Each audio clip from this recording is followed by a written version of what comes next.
Welcome.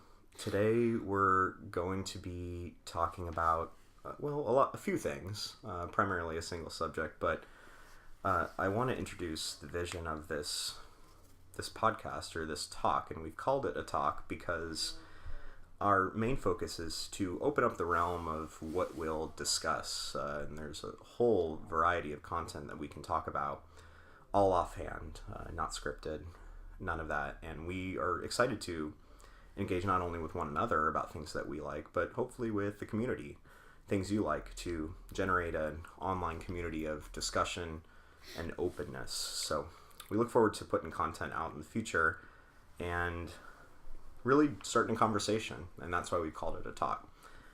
My name's Tyler, and I'm joined by Adam. Hi.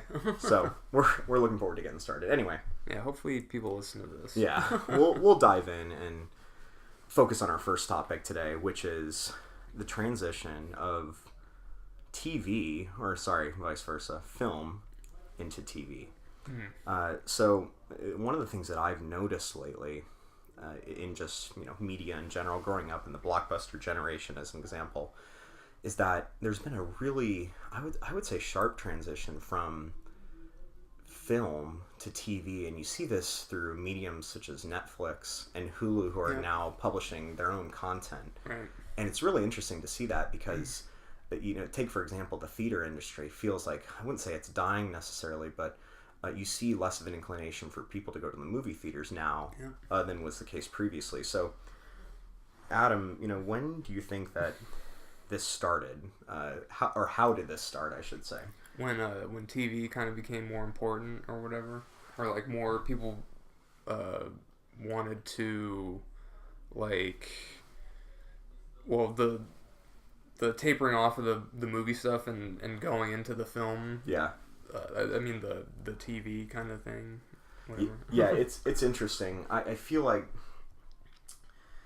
take for example, now when it feels like new content is coming out, it's coming out from Netflix as an example. It's coming out from Hulu. It's not coming necessarily from TV networks. And you see it coming from networks, right? Yeah. But there's still some good stuff on the networks. Yeah. Take for example, Better Call Saul is a network TV show, and that's a whole other episode that I look forward to talking about in the future. But there's still some stuff that's reserved for the networks. But take for example the increase in subscriber TV services like Netflix and Hulu. I keep using and there's way more stuff too. Yeah, everyone's got one. Like Sony's got Crackle, and there's just all these other things. And it's interesting because now I know for me personally, and perhaps other people can sort of agree to this as well, is that when you watch TV, you're generally a slave to the experience. And I say slave not in a negative manner necessarily, but you're a slave to the experience of watching an episode a week. An episode a week on the subscriber services rather than through live television. And I think that that's really interesting, despite the fact, like, take for example, there have been circumstances in my own experience watching TV where I will watch a TV program and it finishes on Netflix, but I won't continue watching it elsewhere.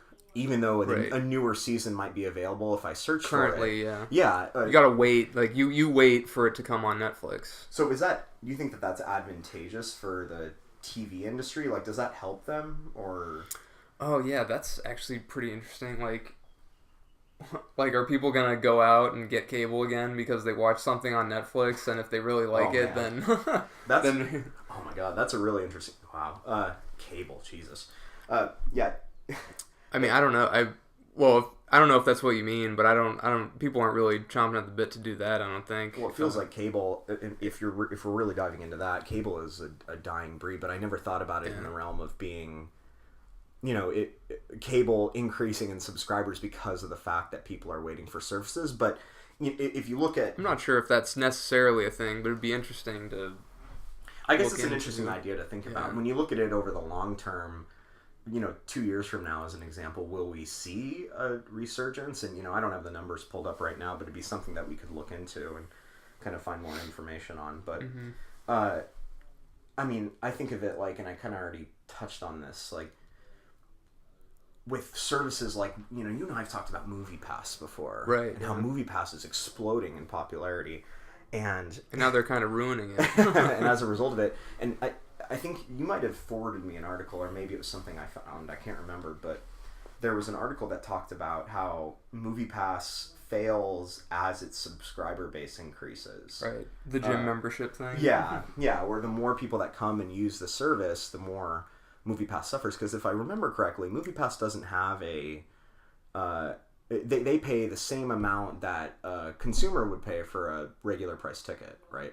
I think so. I think I remember reading that. And that's probably, yeah. I think, because then they can... That's how they can offer the discount. I don't know. And that discount is a steal for consumers. I mean, it's and, actually, it's not really surprising that they're changing it, because it's not really sustainable. I don't think it's too much. It's way too much. A movie a day is way too much. It should be like they're changing it to a movie a week, which I think is a little low. I think it should maybe be like 2 a week. That seems a bit fair to me. Wasn't it recently in end of April 2018? But wasn't it changed to 4 movies a month? Yeah, that's or like 4 tickets a month. Yeah, 4 tickets a month. That's like a movie a week. Yeah, a movie. Oh, and yeah, you can't do you can't see the same movie twice, or like they're putting restrictions on that now. Interesting. At least I'm not sure if it's like every movie, but like I think they're restricting certain movies so that you can only see them once. Actually, to that point, one of the things that I noticed was I logged into the MoviePass app today just to kind of see what the show times were. I wasn't sure what my schedule would be looking like, but I logged into MoviePass, and one of the things that I noticed is that it had blocked off a couple of the movies that I had seen recently, saying I had already seen it. Yeah. So even though I was a subscriber a couple months back, they've officially blocked that off, and I think that bringing this back home, I think what this emphasizes, or the point that it really puts across, is that there's a desire for there to be sort of a revitalization into the movie industry, but the movie industry has such harsh costs. For you to go to a movie theater experience, you're paying for just that, more the experience than you are for the actual film itself, unless you're a really avid film goer, which you kind of generally leave to the critics. But and is the experience worth it these days? Yeah, I mean, I think I recall reading somewhere, and I don't know if this is true or not, but maybe you know this, is that movie theaters make more money, or they make their money from concessions, not from ticket sales. Yeah. I mean... Because I think the ticket sales go into the box... Well, that goes into that's box office, and doesn't that like kind of go into the basically repaying the cost of the movie and stuff, or something like that. I don't have a big movie like the Avengers that comes out, they're really looking to. Yeah, which is I think I just read yesterday. It's like one of the most expensive movies ever made. It's like 300, 400 million. And we're going to do, on that subject, we're going to do a series of videos just on first impressions of any film that we watch in the theaters, because Adam and I are still avid film goers, in the sense that we like to catch movies. You more than me. Maybe more. Yeah, maybe me more. But nonetheless, we will maybe share an experience every now and then. But the point is that we want to do a series of first impressions videos, because that's, in my opinion, being that we've acknowledged that we believe that the movie theater experience is just that, an experience. I think it's really interesting to know sort of a first impressions approach rather than a detailed review approach, which certainly has its value, but allows us to be a little bit more candid about the experience, kind of like how we're filming and talking on this subject, and will for future ones as well. So that's an interesting dynamic, though. Just how movie theaters have died down in attendance, unless it's for the big blockbusters. And again, this is solely my opinion, based on not on statistical evidence, but just more anecdotal. Like, what am I seeing when I go to the movie theaters? And I'm seeing that the films that have wide critical acclaim, this is probably the value of critics in the film industry, is to promote more than anything. Yeah. Increase the likelihood of attendance. And for the most part, they're right. I remember seeing A Most Wanted Man. Do you remember that movie? Not really. It sounds familiar. So it was Philip Seymour Hoffman's last movie before he passed away. And I remember watching that movie, and so I get into the theater, and I like going to the theaters alone. Yeah. Not a very popular opinion, I guess. It depends on the person, but every now and then I see someone who's by themselves in the movie theaters, and I'm like, respect. You and I are. It's not a bad thing. No, certainly not. And so I remember going to that alone, and I sit in the theater, and there were like 4 people in the theater with me, including myself, so 3 other people. And I sit down, I start watching the movie. The movie begins, and it's just going on. I don't know what it was. Maybe I had a bad day. Maybe it was tiredness. I don't remember what time it was, but I was so disinterested in that movie. Interesting. It was so boring, and the accents that they were trying to pull off were just not. They were really cringy to have to listen to. And maybe I'm being hypercritical, and I only saw it once, so I'm trying to be fair. But that was the first movie that I walked out of. I actually left the theater, and I remember when I left the theater that I was more disappointed, not in the film, but the fact that I had spent $14 or $15 on a ticket that I didn't get value for. And I think that's so. Bringing that full circle, I think that's the feeling of a lot of moviegoers as far as going to the theaters, is that, am I getting the valued experience that I think I'm going to get? And a lot of that has to do with, well, will this movie be good? Mm-hmm. So I think that raises an interesting, and I'm certainly no expert on film promotion, but that really ties into like the trailer and how they're marketing it and how they're pushing it out to the public. And with film and TV, and given the fact that social media has changed, social media has to have a huge push on that, right? Yeah, because that's all marketing and like trailer extension. Mm-hmm. Is pretty much trying to get people interested. And that's why movies like the Avengers, it kind of happens naturally. They're able to do that because of the fact that they have such a large presence on social media, where when they tiptoe down the corridor, it's not like a mouse. You can hear heavy thudding, and the public picks up on that and explodes it because it's so popular. But, independent films, as an example, have less avenues to do that as far as promotion, which is why generally you see less attendance unless it's part of a unique crowd, as an example. I mean, even Wes Anderson's movies, which would be, I guess, to a degree labeled as indie, which, what is indie, I guess, but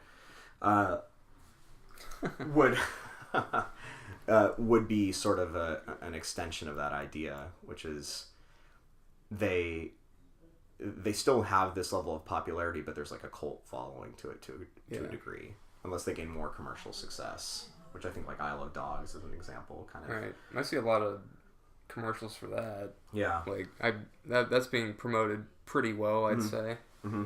Right. But so kind of rewinding a little bit, the movie industry, depending on how many resources the company has, whether it be the production company or the marketing company has, and I could just be talking out of my ass here and not making any sense and have no knowledge of the industry, which is probably true, but the more we're amateurs. Yeah, we're new to life, so God, where the hell was I? Jesus, I don't know what I'm fucking doing, but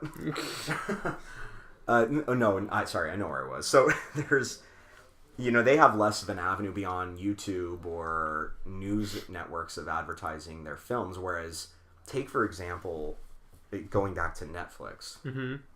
If Netflix has a new series or a new comedy special, how are you presented with that? How does it appear? There's a big banner right when you log into Netflix. There's just a big thing like, this is here. Dave Chappelle, new comedy special. It's right there.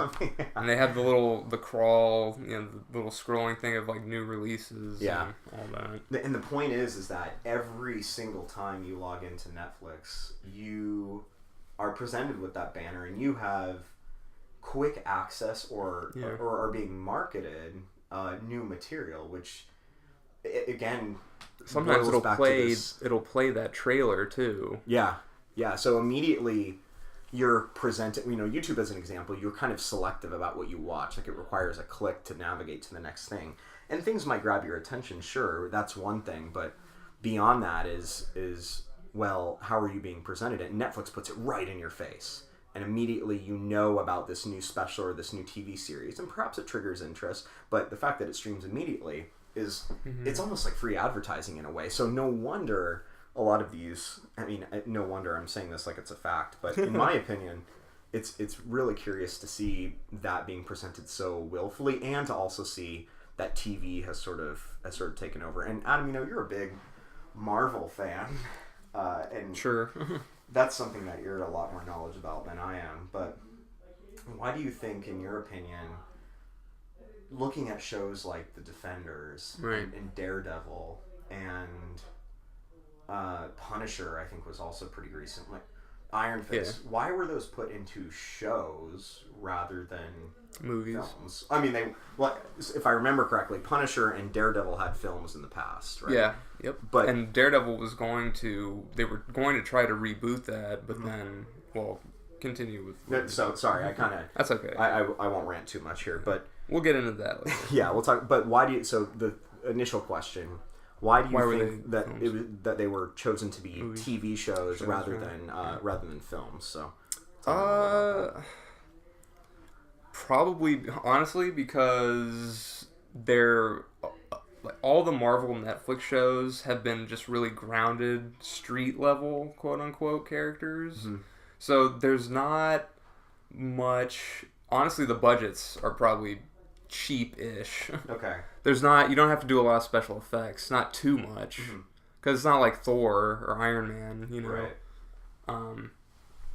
Thinking about it, Captain America could probably work as a TV show, but anyway. Actually, it's an interesting. But he's like a big character, so and Daredevil is fairly low key. Punisher is fairly low key, and kind of. A lot of people know the Punisher. I don't know, but yeah, I would say it's this. There's a very grounded sense to these characters that I don't know, it just kind of they don't necessarily need movies. Like you could give them movies. Daredevil and Punisher had movies in the past, but I don't know, I guess you get more story possibility too out of them, which some will say is a good thing, some will say it's a bad thing. Like, we can get into that some other time about how, like, with those Marvel shows in general, like, some people have been saying that there are too many episodes, they're too long, the episode lengths are too long, they kind of stretch it out. They stretch out, like, half the amount of plot into, like, a 13 episode season. Yeah. But yeah, I would say it's because it's cheaper than a movie probably. Mm-hmm. Not too much reliance on special effects. Yeah. A lot of the budget would probably go into sets, costumes, which the costumes are very low key. Like the ones that have costumes are just Daredevil and Punisher more or less. And sure. Daredevil's costume is probably the most involved. Mm-hmm. Yeah, and the costumes for, if we're taking Daredevil as an example, like Foggy Nelson, it's just a suit. A trip to Men's Warehouse. Yeah. So there's not much layer to that. Interesting. Yeah. And like pretty much every character is just a person in a suit. Yeah. Just regular everyday people. But yeah, that's actually a really good point. I didn't think of it from a cost perspective, so I guess that and plus sense. those shows, I think they had, like, Netflix gave them like a big lump sum or something to divide between, like, the original 4 shows and Defenders that it was originally going to be, and then they kind of like they split it up and sure to this gets this gets that. Yeah.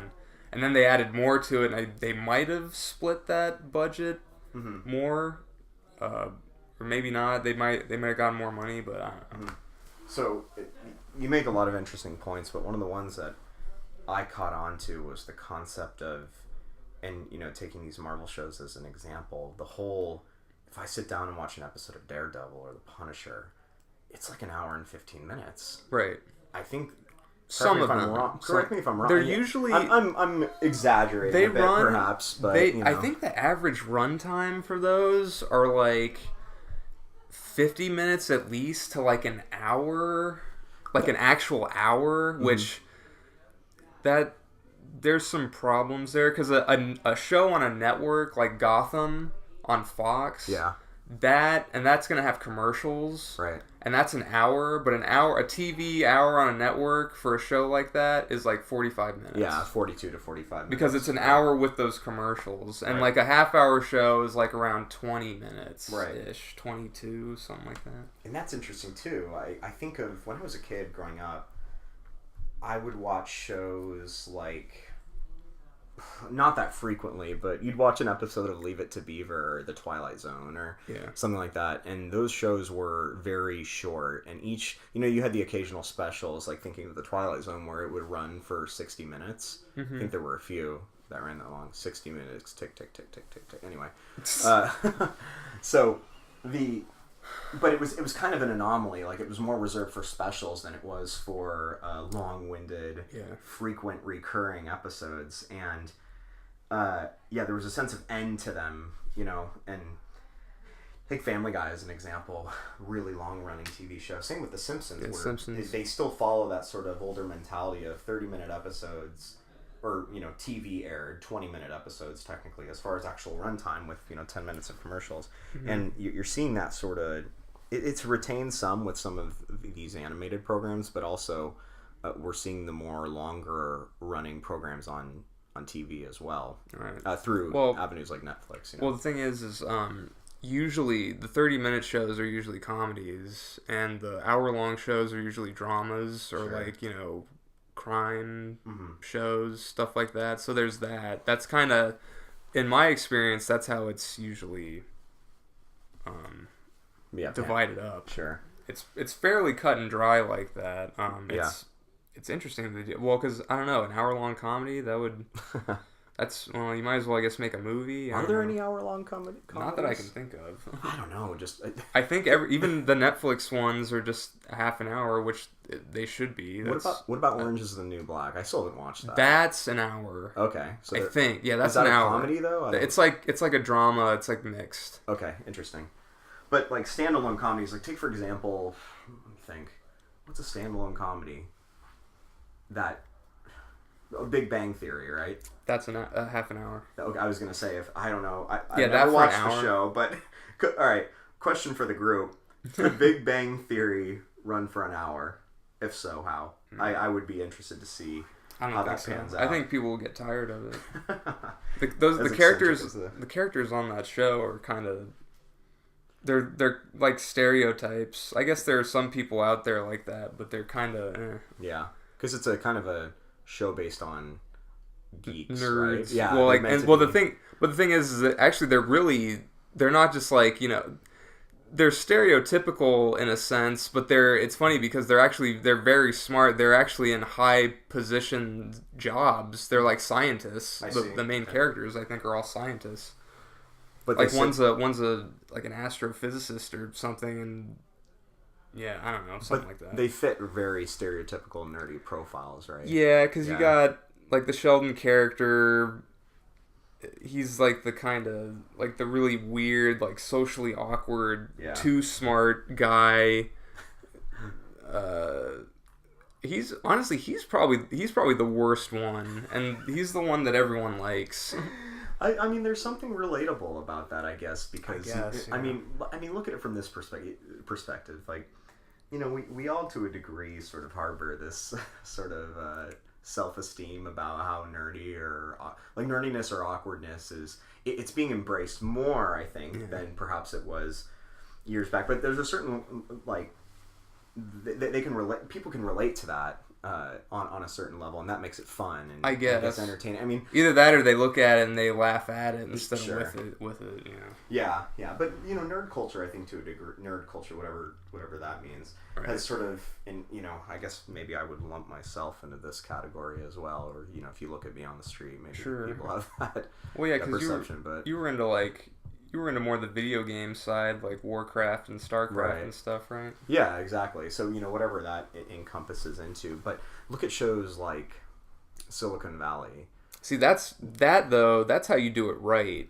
Yeah, and I don't have much to say off of Silicon Valley that's I've only watched a couple episodes, but I'd say that's one of the best shows going right now. Interesting. And so one of the best comedies. So with that being said, why that versus Big Bang Theory? Is it just the way it's presented, or the way it's? I think so. I think the characters are. I think those characters are more relatable. Yeah, it's certainly, and they're not as obnoxious. Mm-hmm. I think like the Sheldon character is obnoxious, and I think that's why people gravitate to that. Some people like that. People need that kind of thing, but I would say that with Silicon Valley, the characters are kind of like you can laugh with them and at them because of, I don't know, personality traits. They seem, if I say they seem more fleshed out, that's probably valid, but I'm not sure if I know what I'm talking about there. So sure. But I don't know. I just like those characters better. Yeah. They seem a bit more real, maybe. Mm-hmm. Well, I mean, we're in California, so you see a lot of the techie sort of guys and girls that are prevalent in a show like Silicon Valley, and I think that like you said, it is relatable on some level. But on the same note, I think one of the defining elements of comedy though is having those sort of grossly exaggerated personalities that are meant to be obnoxious, right? Yeah. Let's, like, if you rewind many years back, and this is just someone who's watched an occasional few episodes, and you are a bigger fan than I am, but like Seinfeld as an example, right? Yeah. Isn't Kramer's character supposed to be Kramer is supposed to be sort of this bumbling sort of from what I understand, yeah, he's.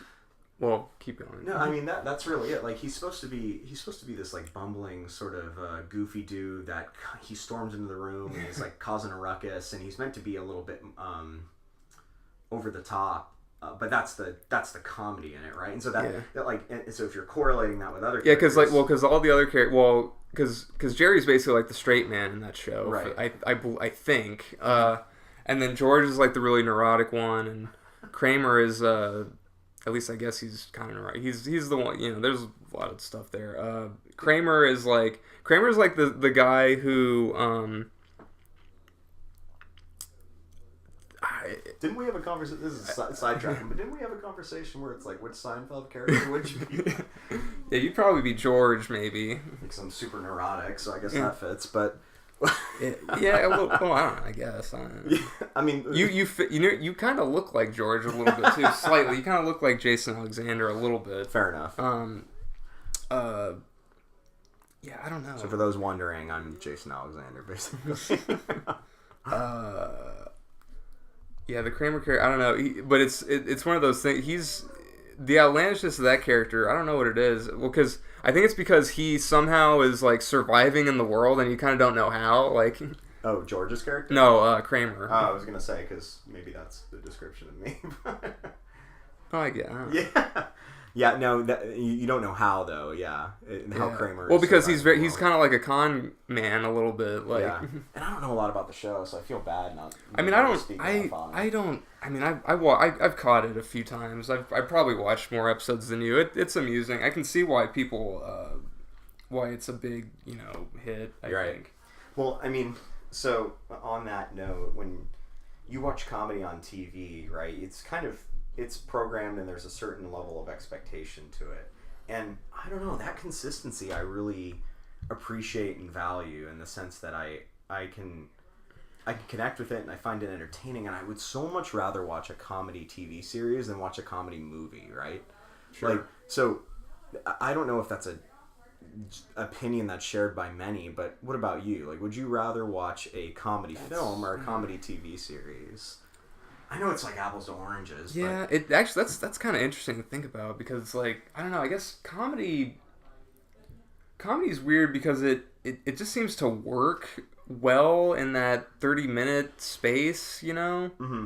But then stand up comedians, they go for like an hour, right? Usually in like a special, or they go like a little longer. Like the smaller guys, I don't really know how much time they usually get before like an opening act, but an opening act usually gets 15 minutes. They don't get that long, maybe 30, depending on the. It depends. Well, yeah, I guess I'm thinking in the realm of like when you go see a guy, like you go see Patton Oswalt, and he gets like at least an hour. Right. Know?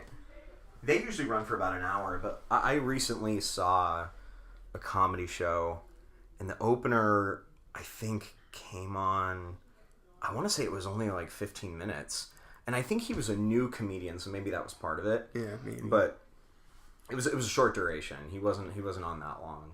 He was actually kind of funny, which is good. Mm-hmm. He had a couple good jokes. You're always like stand-up comedy is kind of a crapshoot sometimes, but man, you gotta applaud the guys and gals that go up there and give it their best in stand-up comedy. What a fucking hard thing to do. Talk about being in a position of, music is one thing, I guess, but music can kind of hide in a way. Yeah, behind like instruments. And we'll talk about music as well as we go on. That's another subject that we want to spend a lot of time on, and we're open to suggestions as far as what type of music approach we want to take. So that'll be fun. I just got a big box of records from a big box, like 3 crates full of records from a coworker. What's in my bag? Yeah, we'll do a little unofficial what's in my bag Amoeba TM, but later on. So but yeah, would I rather watch a comedy show or a comedy movie? Yeah, I guess it depends on the movie, like who's in the movie, the plot. I don't know. The comedy films have a really, I don't know, there's just not a lot out there, at least in my opinion. Maybe I'm too critical, that I've really said, wow, I really want to go catch that comedy film in the theaters. And this is back to the original point, which is like, do I want to pay that amount of money to go see? And this might sound kind of pretentious, but I feel like a lot of comedy is like aimed to the lowest common denominator, like you look at, well, but maybe not necessarily the lowest common denominator, but they're kind of marketed for mass appeal. Sure. I just think about all like the Will Ferrell movies, and they're when you think lowest common denominator, you think Will Ferrell. Well, it's not. It's just like I just think about like. Oh no, I'm in for it. I'm not being critical of that. It's just funny that's but a lot of different people like those movies, Right. Well, and I guess I shouldn't say lowest common denominator, because I think there's worse than that. Okay. There are worse, because Will Ferrell, those movies are good. A lot of them are pretty good, and they're like classic comedy movies at this point. Like old school. Yeah, like that, like Anchorman. Oh, sure, yeah. Step Brothers, I guess. But that Step Brothers is one of those ones where it's like, it's so. I remember it being so goofy. It's kind of like, that's gonna be hit and miss for a lot of people. But like some people will have their expectations met. Right. Yeah. I don't know. I see that though. I mean, but I don't. When I think of poor comedy, and when I say poor, I don't mean it's bad but I think like really. I guess if you were to tier comedy, like what would be at the bottom as far as labeled comedy? It'd be what, slapstick humor, maybe? Maybe. But so I don't know. So with that, and again, I don't want it to sound pretentious, because the thing is, like, take for example a movie like Grown Ups, right? That was Paul Rudd, right? Adam Sandler. Adam Sandler. Adam Sandler. I don't know, when people think of the. What's the Paul Rudd one? There's I Love You, Man. What was that other one where? Wasn't there another one where he's like with a kid or something? I think. Role Models. Role Models, yeah. Okay. Yeah. Sean William Scott's in that. And Christopher Mintz-Plasse is the one kid. Right. And Jane Lynch. Yeah. Anyway, I'm not going to recite the cast so finish, but yeah. But that's a pretty. I don't know. I feel like that's a pretty cookie cutter comedy in the sense. And I remember seeing that in theaters, actually. Wait, was that the one? Grown Ups is the one with Adam Sandler and Chris Rock and Kevin. It's like the Adam Sandler Brigade, right? Right. And they're all like, they used to be, maybe I'm butchering the plot. It's been a while, but see, they all used to be friends, and then they grew up, and now they have families, and they're married, but they want to act like kids. They act like kids. Yeah, they're just really. See, I honestly, that would maybe be an example of lowest common denominator. Yeah, like a lot of the Adam Sandler movies, possibly. But here's the deal. Maybe I should be embarrassed to say this, but I can get some entertainment out of watching Grown Ups. Sure. I don't think I ever saw that. It's pretty fun. Even the second one I thought was kind of funny. Is it really highbrow comedy that critics are gonna like? Probably not. But if you want to throw some kind of mindless crap on that might make you giggle a little, depending on your sense of humor, it's not that bad. But movies like that still, if I'm correct, do fairly well as far as money is concerned, right? I don't really know. I don't even know. Well, let's figure this out. We're gonna do a quick little research bit here on how much Grown Ups made in the box office. Yeah. I would imagine that it probably made back its cost. Hopefully, at the very least, I would hope. So the budget was $80 million. Damn. God. Well, but that's low, is that though. actor? That's actor cost, actor and actresses. I guess I can't really remember how they. I know budget budget goes into the salaries. I think. Right. Worldwide gross. We are not professionals. Yeah, everybody. We're just not pulling up the stats. we're talking we have no idea what we're talking. Don't take any. Don't you shouldn't listen. You shouldn't listen to us at all. Yeah, don't take any of this to heart. We're just talking. We're spitballing here. Yeah, we're talking offhand, and I think that's the beauty of this whole technique. Anyway, back to the question.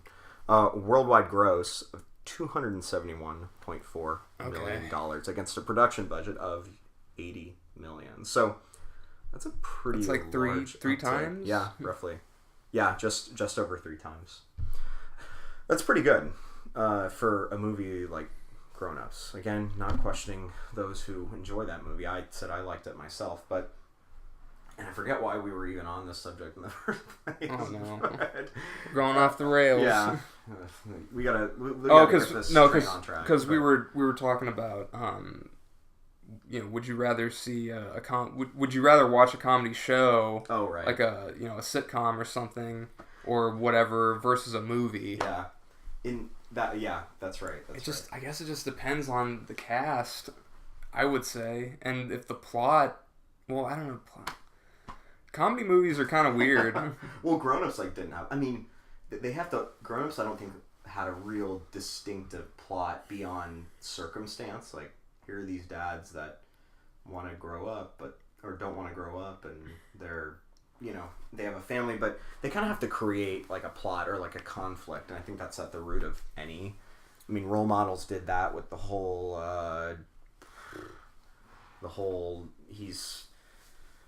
The kids, there's some conflict with the kids and their role models, Paul Rudd and Seann William Scott, and it always gets overcome because they usually have a pretty happy ending. But they have to there's not really a definitive plot necessarily in the sense of it serving some greater purpose. But I think that's just a comedy as a whole. But applying that to other mediums, look at a movie like Moonlight. I don't know if you saw that. I still haven't seen that. God, it was. That I want to see it. You could argue that doesn't really have a plot, but the way it's directed and the way you move through that experience, it's amazing. You really see this journey, and I couldn't really tell you what the journey is beyond a generic of just a boy turning and encountering or moving through the various stages of his life and understanding who he is and where he fits. And that's told so majestically over the course of, I believe, 3 different stages: when he's little, when he's a teenager, and when he's an adult. Mm-hmm. But that's an example where you can speak generically about the plot, but the way it's set up, and this is probably a deeper conversation for a later time, is very engaging and very fun. Not fun, but very emotional. Yeah, saying Moonlight is fun is not exactly the right descriptor, but won Best Picture. It was incredible. It was so worth it. And the acting was phenomenal as well. Love the cast in it. The guy that plays his sort of substitute dad, was in Luke Cage. That's right. Yeah. He plays Cottonmouth. Right. Yeah. Trivia. Anyway, what's his name? Mahershala Ali. That's right. He's gonna be. Didn't he win an award for that too? I think he did. For Moonlight, right? Not for Luke Cage. No. Yeah. He's gonna be in the new True Detective season, which they're. Wait, no shit, really. Yeah, they're making another one of those again. Is that a network show, True Detective? That's on HBO. That's right. But again, even HBO. Back to the we've talked about so much random shit here. Back to the original topic, which is just now HBO's got their streaming series, right? Yeah, good. Yeah, but I'm a subscriber. I mean, and I don't even use it that much because I'm one of those choice few that has not watched Game of Thrones. But it's all right. Yeah, it's got a wide fan base. Anyway, but HBO has even moved into the streaming realm, and why though? Like, because they have the content for it. They have a bunch. They've been making original shows for decades. So were they on a model of some sort of specific paid subscriber service that wasn't a streaming service? Like, how did they get their money? I don't know. Well, there was the TV subscriptions. There was always an add-on for your cable package. That's right. Yeah, it's not little I know about. Yeah, it's a premium. It's a premium channel, so you got to pay extra for it. So you got to wonder what's the motivation behind why they moved to streaming rather than just maintaining TV network. I think. Well, because they just have to stick with the times. Because it's smart to do because they basically they're like Netflix.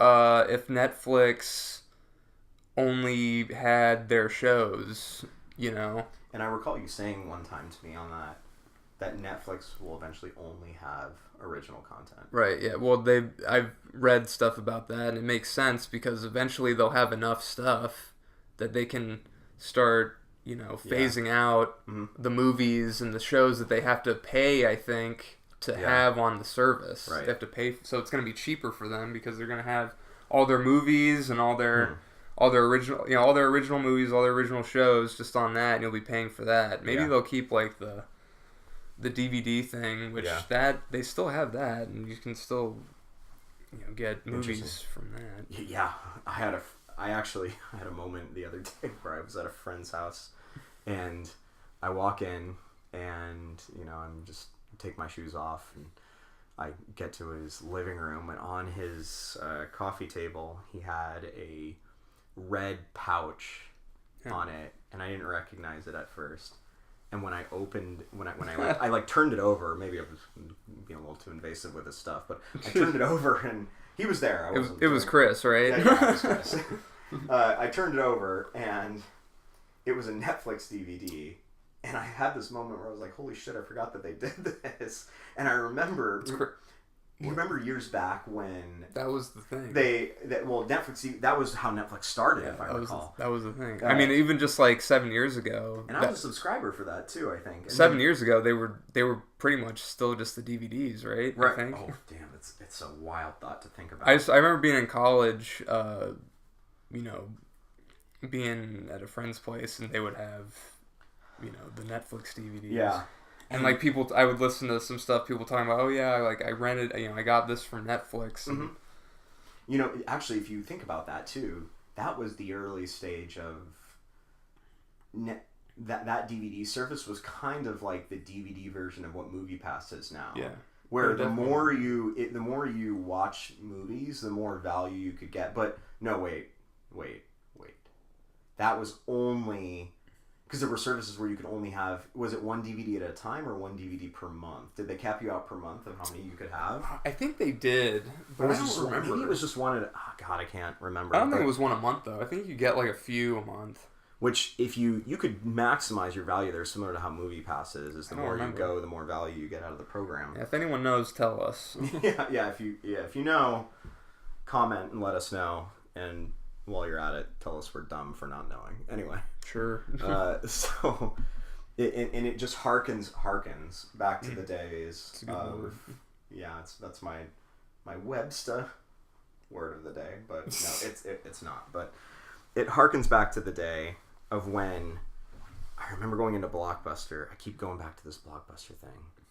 I'd go into a Blockbuster. There was one right by my house when I was growing up, and I'd walk in, and there were just all these movies, and it was like you went to the specific section or whatever new release was out, and if it wasn't there, you weren't watching that movie. Yeah. And there was something to be said about sort of the pursuit of that particular title, because you had been meaning to watch it, or it caught your interest that you had seen on and this was before streaming services and before YouTube was really big as well, I think. So you'd have to catch a trailer on TV, or the one time you'd gone to the theater to see a movie, you'd seen a promotion of it, or you had seen it in Blockbuster because Blockbuster had advertised it. Yeah. And there was just so much value in the movie experience, where now perhaps maybe with the evolution of streaming services that you see a lot of that being diluted because everything's just so readily accessible. I don't know. It kind of, maybe it's just a nostalgic, and when I say old guy, it's hard to say when I'm sitting here at age 27 saying old guy, but you look back and you're like, wow. But things were a lot different 10 years ago. In the film and TV industry? Well, yeah, that and 10 and 20 years ago, just things were, we're talking about the streaming stuff, things were very different back then. And it's not too long ago, I guess. It's a long time, but we've been right on the cusp or whatever of all these changes happening. So we can remember that almost like it was yesterday in a sense, right. Like how things used to be. We're not too far away from how things used to be. Yeah, and kids, it makes me because kids aren't gonna know these days. Yeah, kids aren't gonna know about, and they already don't. You can get away with just doing the streaming thing and other things. There was a moment at my work where. There was a new employee that, this is really off topic, but I thought it was kind of funny. There's a new employee who, we were talking about phones, and we used the phrase hang up the phone. Right. And she asks, what do you mean by hang up the phone? I never even thought about that. But I realized why you would say that, because you would put it back on the thing. Right, but there was no sense of connectedness to that concept of hanging up the phone. So we know as an example that hanging up the phone, clipping it onto some sort of a receiver as an example. And she was just kind of drilling home the point is, when you don't hang up a phone, you just push it. Yeah. I'm thinking of touchscreens. And end the call. You just push a button. And it was like, oh my god, that concept I hadn't wrestled with, and it was I don't know, it was a jarring, maybe is a little heavy of a word, but it was an experience that I hadn't quite really thought about in that perspective. So days gone by. True. Days gone. It makes me think of 28 Days Later. What was that? The Danny Boyle? Was that the zombie one? The horror one? With yes. Cillian Murphy? Cillian was in that, yes, right? He was. That blue-eyed beauty. Right? Blue? Yeah. Star of the hit Netflix show Peaky Blinders. I need to watch that still. Another show to catch up on that is probably in its third or fourth season. Yeah. Maybe I'll watch it. We'll do another episode on that. Should I watch it? I don't know. Sure. You tell me, Adam, and everyone else who has made it this far. It's interesting. It's stylish. I think of it as it's kind of like Boardwalk Empire in a way, but it's not as it's a bit more, not necessarily stylish, but they kind of they modernize just like the score and everything. Okay. And man, I haven't watched that either. I'm behind in the time. It's kind of like if Boardwalk Empire was in England in the 1920s instead of New York, New Jersey in the 1920s, which is what Boardwalk Empire was in. Jersey Shore is back on the air. Oh, speaking of interesting show. Anyway, that's not something I'll catch anytime soon. Maybe in the future maybe there's some comedic value that I'm sure it's trying to obtain. Possibly. But it'd be interesting to see how that has changed since its original season came out God, when did that show actually That come was like out? 10 years ago, I think. All right, let's take a guess. We're gonna look this up. I'm gonna say 10. 10 years ago. So we're 2018. So you're gonna say 2008. Yeah, 2008, 2009. I'm gonna say 2007. Let's see. 3.5 out of 10 on IMDb. Jersey Shore ran on MTV from December 3rd. Ooh. Drumroll. 2009.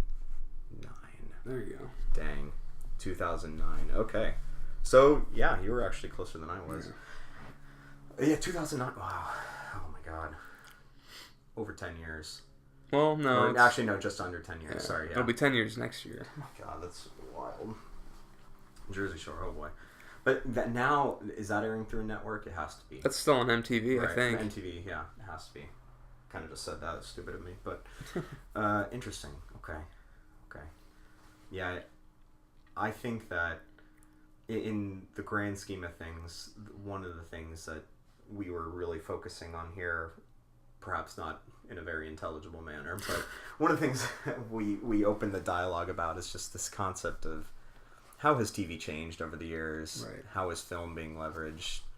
We talked a lot about the film. Yeah, we did move really into film, but Adam and I have very big differences, and the final question that I'll pose is, Adam, are you a TV or a film guy? I know the answer, but probably more TV, just because I don't really go to the movies as much as you, and I enjoy movies, but I watch way more TV these days.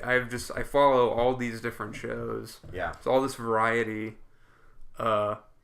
And yeah, I don't watch a lot of movies. Yeah, and I'm on the opposite end. I'm more of I like the film experience a lot. Not that I don't like TV, but the film experience is a lot more fun. So, what about you?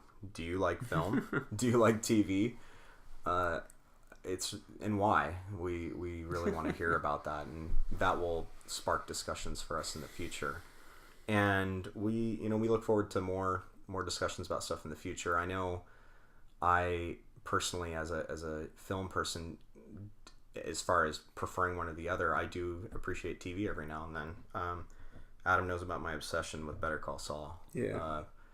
I'm really excited to talk about that sometime. It's shot so well. There are just so many good shows on these days that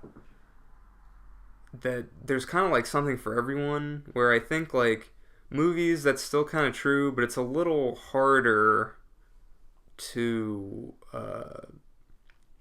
find in some ways. And I guess it's just how like everything is being advertised. Yeah, back to that kind of original. And yeah, I guess I think. Yeah.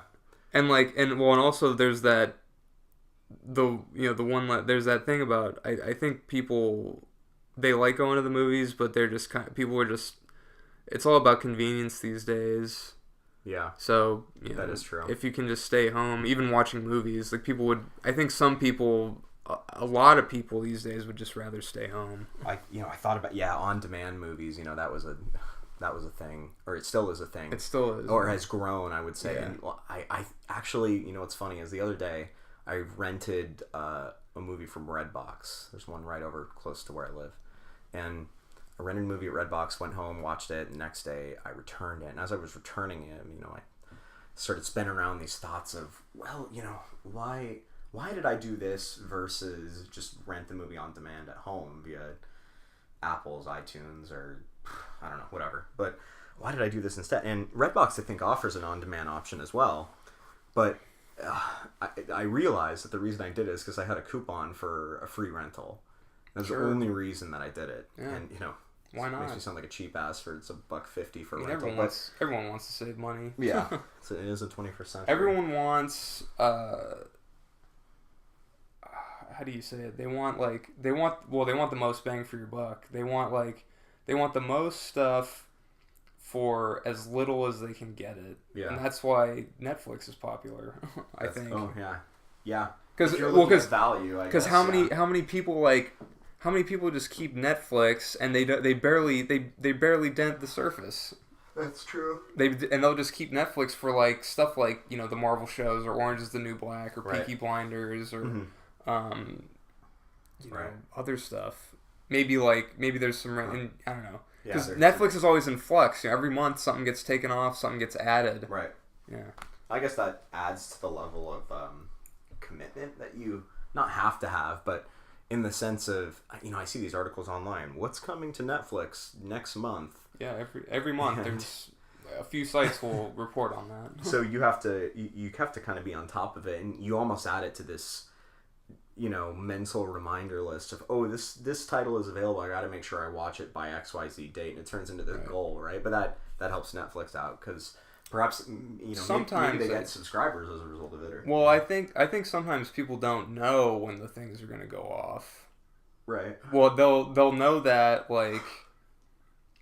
Well, they'll know it like about when it's about time that it's going to go off. So it's like, oh, this is going to go off like in the middle of next month. So it's kind of, so it's going off. So like, so if you, I don't really think people are like really, you know, thinking that like they're thinking that like, oh, I got to watch this by this date only when it comes to crunch time if they haven't already seen it. Sure. Huh.